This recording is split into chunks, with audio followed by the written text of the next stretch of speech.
घटस्थापनेचा आजचा दिवस आहे 5वा. तारीख आहे 26 सप्टेंबर 2025 आणि वार आहे शुक्रवार. आजची देवी आहे स्कंदमाता आणि रंग आहे हिरवा. बघा, ही स्कंदमाता जी देवी आहे ना, ती आरोग्य आणि समृद्धी प्राप्त करून देते आपल्याला. प्रत्येक देवी ही वेगवेगळ्या रूपांचं आणि वेगवेगळ्या ऊर्जेचं स्थान आपल्याला दाखवून देत असते. तशीच ही स्कंदमाता आपल्याला आरोग्य आणि समृद्धी प्राप्त करून देते.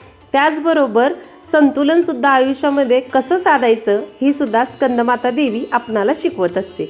तर आजचा रंग हा हिरवा आहे. हिरवा रंग हा नैसर्गिक शांतता आणि ऊर्जा वाढवतो. बघा, निसर्ग किती सुंदर दिसतो ना हिरवागार. म्हणून आपण स्कंदमातेसाठी झाडे लावूया आणि झाडे जगूया, म्हणजे आपल्या पृथ्वीमध्ये या हिरव्या रंगाची भरपूर प्रमाणात उधळण होईल. सकाळ सकाळी छान अशी बागेतली फुलं आणून सगळ्या देवांच्या चरणी अर्पण केली आणि अशी सुंदर सगळी बागेतली फुलं बघून अगदीच मंदिर उठून दिसत होतं. त्याचबरोबर हिरव्या रंगाचं प्रतिनिधित्व म्हणून छान अशी पानाची रांगोळी सुद्धा काढून घेतली होती.